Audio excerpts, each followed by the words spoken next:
छत्तीसगढ़ से जुड़े तैयारी करने वाले सभी छात्र छात्राओं के लिए समर्पित ऑनलाइन मंच आजाद सीजीपीएससी अकेडमी में आपका स्वागत है। मेरा नाम है ऐश्वर्य अग्रवाल। विगत 2.5 वर्षों से हमारा ये online platform best quality study material के साथ, कंटेंट के साथ आप सभी के लिए पूरी प्रतिबद्धता से कार्यरत है। चाहे हमारा ऑनलाइन वीडियो हो यूट्यूब का, हमारे एंड्रॉयड एप्लीकेशन पर लॉन्च किया जाने वाला छत्तीसगढ़ में सबसे न्यूनतम शुल्क में हमारा संपूर्ण पेड बैच हो, इंडिविजुअल बैच हो, सभी के साथ जुड़कर आप सभी ने हमको काफ़ी प्यार दिया और सराहा और घर बैठे अपनी तैयारी की। आगे भी आप घर बैठे हमारे इस ऑनलाइन प्लेटफॉर्म के साथ जुड़कर तैयारी कर सकते हैं और पूरी प्रतिबद्धता बेस्ट क्वालिटी स्टडी मटेरियल और कंटेंट के साथ हम आप सभी के लिए समर्पित रहेंगे। दोस्तों, केवल हम छात्रों को स्टडी मटेरियल और कंटेंट प्रोवाइड नहीं करते, हम समय समय पर विभिन्न बिंदुओं को लेकर छात्रों को गाइड भी करते हैं जो उनके एग्जाम के लिए महत्वपूर्ण होते हैं। इसी क्रम में आज का ये वीडियो लेकर मैं आपके सामने उपस्थित हुआ हूं। चाहे आप मेंस लिख रहे हो या ना लिख रहे हो, मतलब कुछ छात्रों के लिए ऐसा होगा कि प्रीलिम्स क्लियर हो रहा है, वो मेंस की तैयारी करना शुरू कर चुके होंगे। कुछ छात्रों के लिए संशय वाली स्थिति होगी कि मेंस देंगे या नहीं देंगे, मतलब प्रीलिम्स 50-50 निकलने नहीं निकलने की प्रोबेबिलिटी होगी। कुछ छात्रों के लिए ऐसा होगा कि प्रीलिम्स बेकार चला गया, हमें तैयारी फिर से शुरू करनी है अगले वर्ष के लिए। तो चाहे आप किसी भी कैटेगरी में आते हो, आपके लिए वीडियो महत्वपूर्ण होने वाला है। तो चलिए शुरू करते हैं। क्या है, अगले वर्ष की तैयारी शुरू करने से पहले इन बातों का ध्यान जरूर रखें भाई, ठीक है। केवल बुक उठा लिया और पढ़ लिया ये पर्याप्त नहीं होता है किसी भी एग्जाम को निकालने के लिए। रणनीति बनानी होती है, एग्जाम के पैटर्न को देखना पड़ता है। तो इन सब पे थोड़ी सी चर्चा करेंगे, वीडियो पे बने जरूर रहिएगा। आइए, काफी महत्वपूर्ण है। तो लिखा हुआ हेडिंग भैया ऊपर में कि सीजीपीएससी के इस चक्रव्यूह को कैसे भेदें। अब ये चक्रव्यूह क्या है, ये भी इस पे भी चर्चा कर लेते हैं। देखो, पिछले वर्ष के पैटर्न को देख के हमने इस वर्ष की तैयारी करनी की होगी। सीजीपीएससी ने पैटर्न चेंज कर दिया, इस वर्ष के पैटर्न को ध्यान में रख के हम अगले वर्ष की तैयारी करेंगे, अगले वर्ष पैटर्न चेंज कर देगा, और ये बहुत पहले से होता आ रहा है। तो वर्तमान का पैटर्न अगले वर्ष के लिए थोड़ा हमको क्या है कि दुविधा में डाल देता है। पैटर्न चेंज होने की वजह से सीजीपीएससी बार बार करता है। तो कैसे हम सीजीपीएससी के इस पैटर्न को पकड़े, इसको बोलते हैं चक्रव्यूह। इस चक्रव्यूह से बाहर निकलना, इसको भेदना है, ठीक है। तो कुछ बिंदुओं को ध्यान में रख के आप सीजीपीएससी के आयोग के इस चक्रव्यूह को भेद सकते हैं दोस्तों, कि बार बार वर्तमान के पैटर्न को ध्यान में रखें और तैयारी करें और वैसा नहीं आया, फिर गड़बड़ हो गया। तो इस चीज से बचने के लिए कुछ बिंदु हैं, इसको आपको एक चार्ट के फॉर्म में लिख लेना है और अपने जहां भी तैयारी करते हो जिस रूम में, वहां पर लगा लेना है। ये रोज आपके नजरों के सामने रहेगा, जिससे आप ध्यान में रखेंगे और इसी के आधार पर अपनी तैयारी करेंगे, ठीक है। आइए देखते हैं। फर्स्ट पॉइंट यहां पर लिखा है normal study from common sources. Normal study मतलब क्या? देखो, कुछ लोगों को आपने सुना होगा कि भैया शुरू से ही पहले दिन से ही मान लेते हैं प्रीलिम्स हुआ 12 फरवरी को, 13 फरवरी से जुड़ जाते तैयारी में और बोलते हैं कि 12 घंटे 14 घंटे पढ़ते हैं। जी नहीं, आपको एक सामान्य पढ़ाई करनी है, उन्हीं सभी सोर्सेज जो प्रचलित है विषयों के लिए, टॉपिक्स के लिए। आपको इधर उधर जाके कुछ भी रिसर्च पेपर, ये वो पीएचडी पेपर कुछ नहीं ढूंढना है। जो प्रचलित सोर्सेस है, भले आप एनसीईआरटी पढ़ लीजिए, कोई दिक्कत नहीं है, लेकिन एनसीईआरटी तो प्रचलित है ना। टेक्स्ट बुक है अगर एनसीईआरटी नहीं पढ़ना चाहते, लेकिन जिससे भी पढ़े एक सोर्स को लेकर ही पढ़े और सामान्य पढ़ाई करना है। जैसे मान लेते हैं छत्तीसगढ़ सामान्य अध्ययन, जो प्रचलित सोर्स है उनसे पढ़ लीजिए। हिंदी ग्रंथ तक आदमी जानते हैं सभी, ठीक है। इतिहास के लिए बहुत सारी बुक आ गई है, संस्कृति कला के लिए बहुत सारी बुक है, लेकिन कोई एक प्रचलित बुक उठाकर आपको पढ़ना है। लेकिन इस बात का ध्यान जरूर रखिएगा कि जो भी पढ़ाई करें वो हम इन डेप्थ में करें, ठीक है। डेप्थ में पढ़ाई करनी है।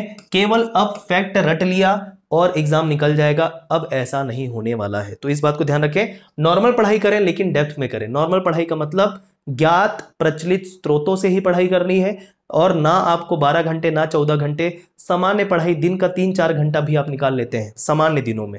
एग्जाम के टाइम पे तो डेफिनेटली ज्यादा पढ़ना पड़ता है, लेकिन सामान्य दिनों में 3-4 घंटे डेडिकेटली निकाल लेते हैं तो आपके लिए पर्याप्त होगा।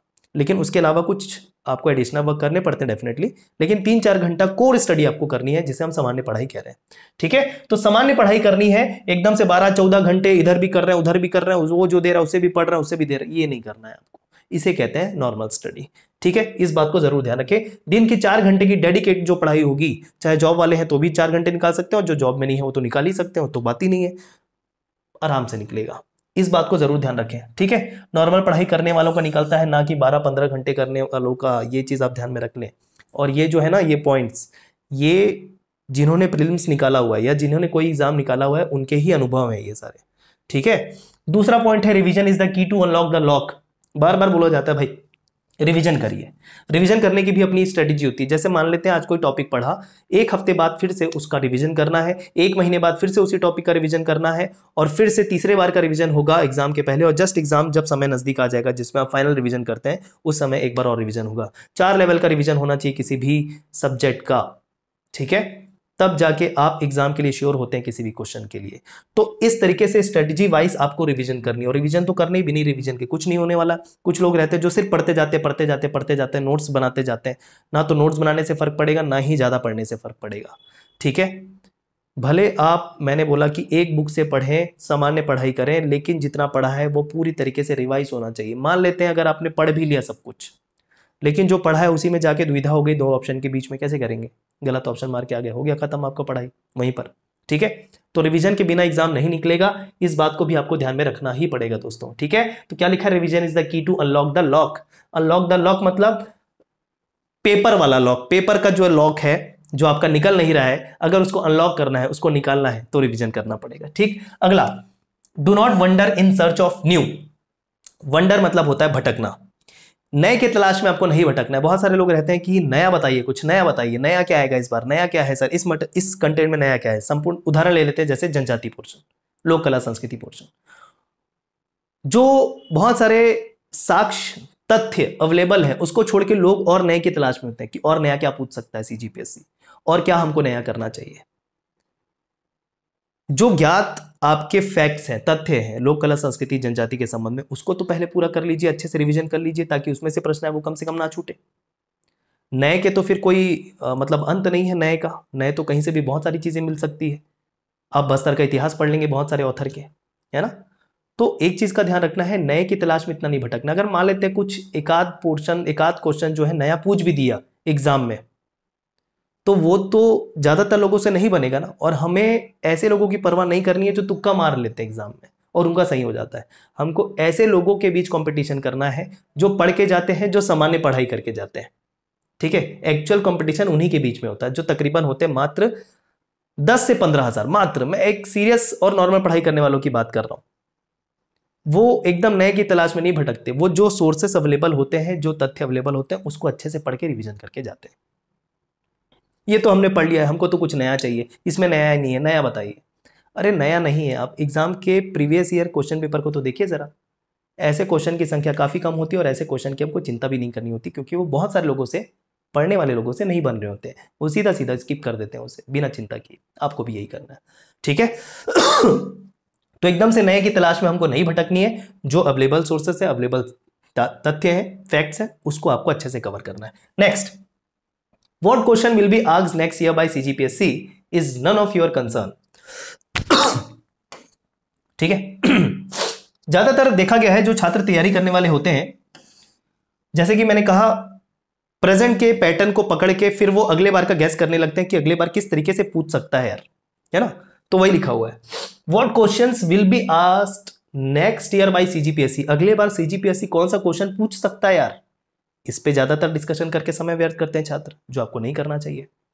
इस प्रकार के डिस्कशन नहीं होने चाहिए। डिस्कशन करिए किसी भी टॉपिक को लेकर, अगर कोई टॉपिक, कोई विषय पढ़ रहे हैं, उस पर डिस्कशन करिए। इस प्रकार के डिस्कशन नहीं होने चाहिए कि सीजीपीएससी अगले बार कौन से प्रकार के प्रश्न पूछेगा। ये सिर्फ टाइम वेस्ट है और कुछ नहीं है, तो इससे बचें आप। ये आपके सोचने का बिल्कुल भी कंसर्न नहीं है कि अगले बार वो किस प्रकार के प्रश्न पूछेगा। अगले बार किस प्रकार के प्रश्न पूछेगा वो दिख जाएगा अगली बार आपको। आप अपनी तैयारी तो पूरी रखें, उसके लिए तैयार रहें, ठीक है। तो आपको अपनी तैयारी करनी है बिना ये सोचे कि किस प्रकार के प्रश्न पूछे जा सकते हैं। हाँ, मैं ये नहीं कहता कि प्रीवियस ईयर क्वेश्चन पेपर मत देखो, वो तो बहुत जरूरी है। प्रीवियस ईयर क्वेश्चन पेपर बिल्कुल देखना जरूरी है, ठीक है। उसके बेस पे ही आप अपनी तैयारी जारी रखेंगे, लेकिन अगले बार क्या पूछेगा इसको सोच सोच के और डिस्कस करके टाइम वेस्ट नहीं करना है आपको, इस चीज से बचना है। Next point, don't bother about wrongly asked questions, database question, alien questions. जब एग्जाम दे लेते हैं हम, ठीक है, जैसे इस बार का प्रीलिम्स हुआ, तो उसके बाद बहुत सारे छात्र यही डिस्कशन में काफी ज्यादा टाइम निकाल लेते हैं या चिंतित होते रहते हैं कि ये तो प्रश्न गलत पूछ दिया गया, ये ऐसे डेटा प्रश्न पूछा था जिसके डेटा याद करना ही संभव नहीं है या फिर डेटा काफी डिफिकल्ट थे, इतने बड़े डेटा हम याद कैसे करें, या इस प्रकार के प्रश्न पूछ दिया गया जो हम इसके पहले कहीं देखे ही नहीं थे, ना तो सिलेबस में इसका कुछ वर्णन था, जिसे हम अपरिचित प्रकार के या एलियन प्रकार के क्वेश्चन कहते हैं, है ना। ऐसे प्रश्न भी हर साल आपको देखने को मिलते हैं। तो ऐसे प्रश्नों की चिंता आपको नहीं करनी है। जैसे आपने सुना होगा बार बार सीजीपीएससी 5 प्रश्न, 6 प्रश्न, 7 प्रश्न हमेशा गलत पूछता है, गलती कर देता है, गलत तरीके से पूछता है, ऐसे डेटा वाले प्रश्न पूछता है जो डेटा करना संभव ही नहीं है, कहीं मिलते नहीं है। ऐसे प्रश्न पूछ देता है जिसे कभी हमने ना सुना ना वो एग्जाम से रिलीवेंट है। तो ऐसे प्रश्नों की भी चिंता आपको नहीं करनी है, वो तो सबके लिए है। अगर इस प्रकार के प्रश्न पूछे गए, अगर गलत प्रश्न पूछे गए तो सबके लिए। आप मान के क्यों नहीं चलते कि आपको 90 प्रश्न में ही एग्जाम देना है?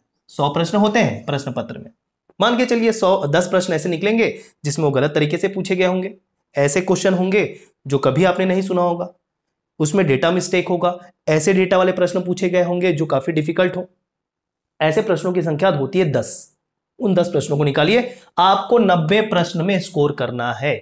ये अगर आप दिमाग में बैठा लेंगे तो आपके लिए ये सब चीजें जो परेशान करने वाली है वो नहीं रहेंगी और आप पूरी डेडिकेशन के साथ अपनी तैयारी आगे के लिए कर पाएंगे। तो इसकी चिंता नहीं करनी है। ये 90 प्रश्न सभी के लिए होंगे ना भाई। 10 प्रश्न अगर गलत है या कुछ उसमें मिस्टेक है या ऐसे खतरनाक प्रश्न पूछ दिए, वो तो किसी से नहीं बनने हैं, है ना। तो ऐसे प्रश्न की चिंता ही क्यों करनी है? आपको तो 90 प्रश्न में फाइट करना है, बस खत्म। तो ऐसे प्रश्नों की भी चिंता छोड़िए जो गलत तरीके से पूछे गए सीजीपीएससी के द्वारा, गलत डेटा मतलब गलत तरीके से डेटा वाले हैं, है ना। ऐसे प्रश्नों की चिंता पूरी तरीके से छोड़ दीजिए, बिना उसके तो आपको तैयारी करनी है। 90 प्रश्न मान के चलिए, हमेशा आपको दुख नहीं होगा, चाहे सीजीपीएससी फिर उसके बाद गलत पूछे, आपको फर्क नहीं पड़ना चाहिए। वो हर बार है, आयोग का वो चीज हर बार है ना, वो तो हर बार। आप कितने बार भी आवाज उठाते आए हो, हुआ क्या अभी तक? इस बार भी गलत प्रश्न पूछे गए, गलत तरीके से मिस्टेक था उसमें, तो करना ही नहीं चिंता। अगला point, what should be the strategy for the question we haven't studied. ऐसे प्रश्नों के लिए स्ट्रेटेजी क्या होनी चाहिए जो हमने नहीं पढ़ा है। ये जो मेरा सेकंड लास्ट पॉइंट है, ये स्टेटमेंट वाले क्वेश्चन के लिए होगा या मैच द कॉलम वाले क्वेश्चन के लिए होगा। स्टेटमेंट वाले क्वेश्चन, अगला पॉइंट भी साथ में देखो डिस्कस कर लेते हैं, ये दोनों इंटरलिंक्ड है। Statement based question are easy to solve. जो स्टेटमेंट कथन आधारित प्रश्न होते हैं जिसमें 3 4 5 कथन होते हैं, आपको बताना रहता है कौन सा सही है, 1 है केवल, 2 या 3 है केवल, 2 3 4 है या 1 2 3 4 सभी सही है, या मैच द कॉलम सूची मिलाइए वाले जो प्रश्न होते हैं, ये हमेशा सॉल्व करने के लिए ईजी होते हैं। लिखा है last point, they are easy to solve. इसमें स्टेटमेंट के अलावा ये भी लिख लेना, मैच द कॉलम वाले जो क्वेश्चंस होते हैं वो भी बहुत इजी होता है सॉल्व करने के लिए। क्यों? अगर उसमें हमको केवल 1 की या 2 की जानकारी भी है तो जोड़ी मिलाइए या स्टेटमेंट के आधार पर जो कूट दिए होते हैं ना, उसको हम देखकर आंसर ज्यादातर क्वेश्चन में पता कर लेते हैं। ये मैंने बताया है, मेरा कंप्लीट एनालिसिस का वीडियो, उसे देखिएगा जरूर, ठीक है। तो 1 का नॉलेज भी कई बार आपको पूरा क्वेश्चन बना के दे देता है इस प्रकार के प्रश्नों में। 1 नहीं तो 2 अगर नॉलेज है तो वो भी ज्यादातर आपको प्रश्नों को इस प्रकार के बना के दे देता है। और अगर हमने नहीं भी पढ़ाई की है तो एक बात और ध्यान रखना है, मेथड ऑफ एलिमिनेशन। मान लेते हैं किसी क्वेश्चन को हमने नहीं पढ़ा और वो आ गया, तो ऑप्शन देखिए या कथन को देखिए, स्टेटमेंट को देखिए, उसमें कुछ आपको स्टेटमेंट ऐसे लगेंगे जो बिल्कुल आंसर हो ही नहीं सकते। इसको बोलते हैं मेथड ऑफ एलिमिनेशन। यदि आपको आंसर नहीं पता है कि आंसर क्या होगा, तो ये पता करिए कि क्या आंसर नहीं होगा। जो आंसर नहीं होगा उसको एलिमिनेट करिए, जो बचा है वो संभावित उत्तर हो सकता है, उसके आधार पर कूट देख लीजिए। कूट देखेंगे अगर दिए हुए स्टेटमेंट या जोड़ी मिलाइए से, तो वो इजी हो जाता है सॉल्व करने के लिए। तो हमेशा इस बात को निकाल दीजिए दिमाग से कि कथन आधारित प्रश्न हैं तो डिफिकल्ट होते हैं सॉल्व करने के लिए। अरे यूपीएससी का पैटर्न पूछ दिया, यूपीएससी है इतना डिफिकल्ट कर दिया सीजीपीएससी, कुछ नहीं होता ऐसा।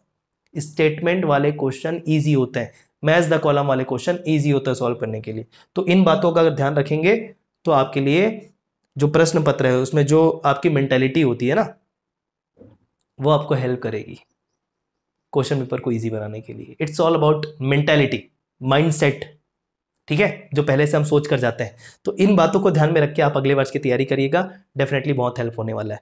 और एक और चीज अब इसके अलावा ऐड भी कर सकते हैं, जैसे रिवीजन तो मैंने बताया, प्रीवियस ईयर क्वेश्चन पेपर जिसको बोलते हैं PYQ, इसको भी आपको नहीं भूलना, इसको भी देखना, ऑब्जर्व करना है बिल्कुल कि किस प्रकार के प्रश्न आए हैं। मैं ये नहीं बोलता कि अगले वर्ष का सोचो कि कैसे आएगा, उसको तो मैंने मना किया, लेकिन प्रीवियस ईयर क्वेश्चन पेपर जरूर देखना है, ठीक है। PYQ previous year question paper के साथ साथ आपको टेस्ट देना है, खैर वो तो बात की बात है, उस पर बाद में हम चर्चा कर लेंगे। लेकिन आप तैयारी चूंकि अगले वर्ष की शुरू कर रहे होंगे तो इसे जरूर ध्यान में रख के तैयारी अपनी शुरू करिएगा दोस्तों, जो आपके लिए काफी हेल्पफुल होंगी। हमारे द्वारा अगले वर्ष के लिए भी ऑनलाइन कोर्स लॉन्च कर दिए गए हैं हमारे आजाद CGPSC एकेडमी एंड्रॉयड एप्लीकेशन पर, जहां पर जाकर आप न्यूनतम शुल्क में, पूरे छत्तीसगढ़ में सबसे न्यूनतम शुल्क पे कोर्स जो है पेड कोर्स परचेज कर सकते हैं। वैलिडिटी वगैरह सब बता दी गई है वहां पर, आप देख लेंगे, संस्थान में भी फोल्ड कर सकते हैं और एक सेपरेट वीडियो कोर्स का भी मैं लेकर आऊँगा, जिससे आपको संपूर्ण ऑनलाइन कोर्स की जानकारी भी प्राप्त हो जाएगी। Thank you so much.